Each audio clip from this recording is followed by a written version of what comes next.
শিরকের সূচনা কিভাবে হলো দুনিয়াতে, খুব ভালো করে শুনেন। সহিহ বুখারীর 4920 নম্বর হাদিস শোনাবো এখন। শিরকের সূচনা কিভাবে হলো। আপনারা হয়তো অনেকে তাফসির দেখেন, 29 পারা 12 নম্বর পৃষ্ঠা সূরা নূহের 23 নম্বর আয়াতের তাফসীরটা দেখবেন। এই আয়াতে 5টি মূর্তির নাম আল্লাহ আলোচনা করেছেন। আল্লাহ তাআলা বলেন, ওয়াকালু লা তাযারুন্না আলিহাতাকুম ওয়ালা তাযারুন্না ওয়াদ্দাউ ওয়ালা সুওয়া ওয়ালা ইয়াগুথা ওয়া ইয়াউক ওয়া নাসরা ওয়া ক্বাদ আদাল্লু কাসীরা।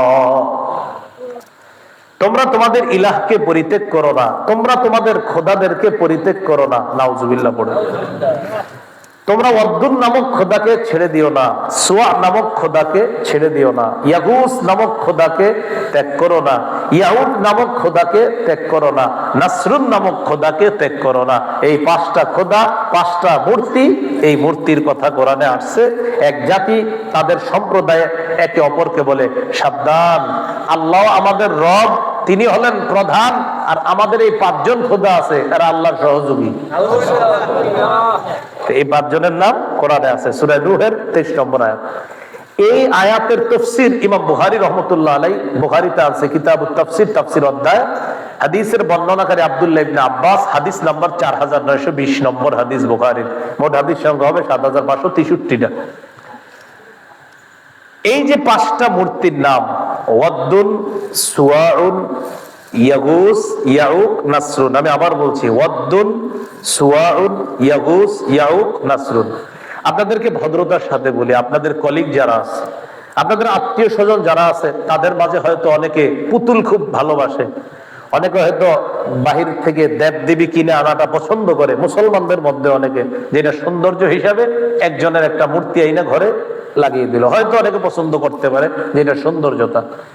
তাকে যদি পারেন বাংলায় এই ইতিহাসটা শুনিয়ে দিবেন। আমি যেটা এখন বলবো এটা বুখারীর বর্ণনা, আপনারা বাংলাটা শুধু মনে রাখবেন।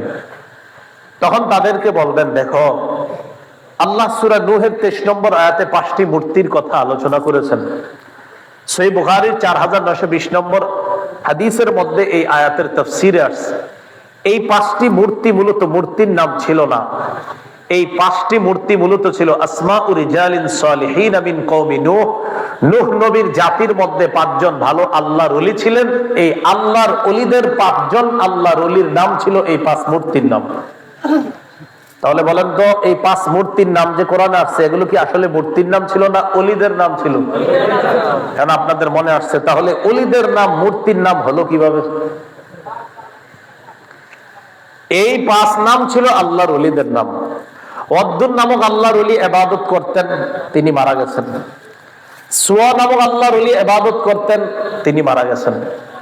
ইয়াগুস নামক আল্লাহর ওলি ইবাদত করতেন, তিনিও মারা গেছেন।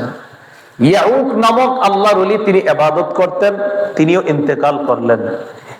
নাসরুন নামক আল্লাহর ওলি, উনি ইবাদত করতেন, ইন্তেকাল করলেন। তো দেখবেন সাধারণত আমাদের দেশের বড় কোনো আলেম মারা গেলে আমরাও কিন্তু কষ্ট পাই, অনেক কষ্ট পাই, আহারে হুজুর মারা গেলেন।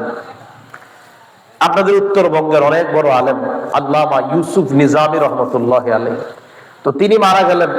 তার মৃত্যুতে সারা বাংলাদেশের মানুষ শোকাহত, কষ্ট পেয়েছে, বিশেষ করে আলেম সমাজ খুব ব্যথিত হয়েছেন।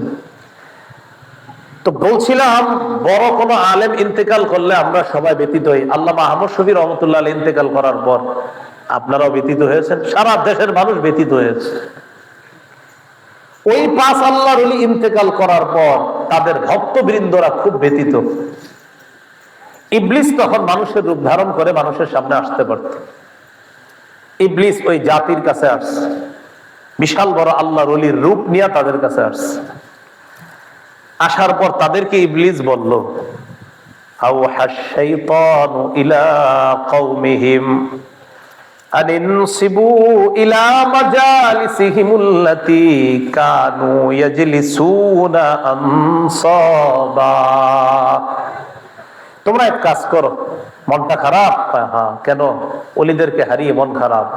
পাঁচ অলির পাঁচটি প্রতিমূর্তি বানাও, বানানোর পর এই পাঁচজন আল্লাহর ওলি যেখানে বসে ইবাদত করতেন তাদের ওই ইবাদত খানায় এই পাঁচ আল্লাহর ওলির পাঁচটি প্রতিমূর্তি তোমরা বসায় দাও। ওয়াসাম্মুহুম বিআসমাইহিম, ওলিদের যে নাম ছিল প্রতিমূর্তিগুলোরও ওই নাম বানাও। ইবলিস বুদ্ধি দিল, ফাফআলু ফালাম তুবাদ, জনগণ তাই করলো। পাঁচজন আল্লাহর ওলির পাঁচটি প্রতিমূর্তি বানাইলো, ঠিক যেখানে যেখানে তারা ইবাদত করতেন সেখানে বসায় দিল। এতটুকু আলোচনা বুঝে থাকলে বলেন দুনিয়াতে মূর্তি পূজার সূচনা হলো পাঁচজন খারাপ মানুষের নামকে কেন্দ্র করে না ভালো মানুষ? এই জেনারেশন পাঁচটা প্রতিমূর্তি বানাইলো, তখনও তাদের ইবাদত করে না, মূর্তি বানাইছে। হাত্তা ইযা হালাকা উলাইকা ওয়া তানাসসাকাল ইলম, যখন ওই জেনারেশন বিদায় নিল আর এলেমের বিলুপ্তি ঘটলো, সঠিক বিদ্যার বিলুপ্তি ঘটলো, পরবর্তী জেনারেশন আসলো, তাদেরকে ইবলিস বুঝাইলো তোমাদের বাপদাদাদেরকে দেখছি এই পাঁচ আল্লাহর ওলির প্রতিমূর্তির সামনে সেজদা করতে, ইবাদত করতে, অতএব তোমরাও ইবাদত করো। এবার পরবর্তী জেনারেশন কি করলো, তারা উবিদাত, মূর্তি পূজা শুরু করে দিল, ওই তাদের ইবাদত করা শুরু হয়ে গেল। তখন ওই পাঁচ আল্লাহর ওলির নামে যে পাঁচটি মূর্তি তৈরি হলো, ওই পাঁচ মূর্তির নাম হয়ে গেল ওয়াদ্দুন, সুওয়াউন, ইয়াগুস, ইয়াউক, নাসরুন। বলেন তো আপনারা মূলত কি এই পাঁচটি মূর্তির নাম ছিল না পাঁচজন আল্লাহর ওলির নাম ছিল? যেমনি ভাবে পৃথিবীতে পাঁচজন আল্লাহর ওলির নামকে কেন্দ্র করে মূর্তি পূজার সূচনা হলো, ঠিক এখনো আমাদের এই বাংলাদেশ সহ ভারত উপমহাদেশে আল্লাহর ওলিদের কবর মাজারকে কেন্দ্র করে, আবেগকে পুঁজি করে সাধারণ মানুষকে সেজদা নামক শিরকের মধ্যে লিপ্ত করে। শাহজালাল রহমতুল্লাহ আলাই কত বড় আল্লাহর ওলি, শাহ বরান রহমতুল্লাহ আলাই কত বড় আল্লাহর ওলি। কবর জিয়ারত করা খুব ভালো কাজ, কবর জিয়ারত করলে মৃত্যুর স্মরণ হয়, খুব ভালো, আখিরাতের স্মরণ হয়, এতটুকু ঠিক আছে। আবেগে ছোট্ট করে একটা সিজদা দিয়ে দেওয়া, এটা শিরক। আল্লাহ আমাদেরকে হেফাজত করেন।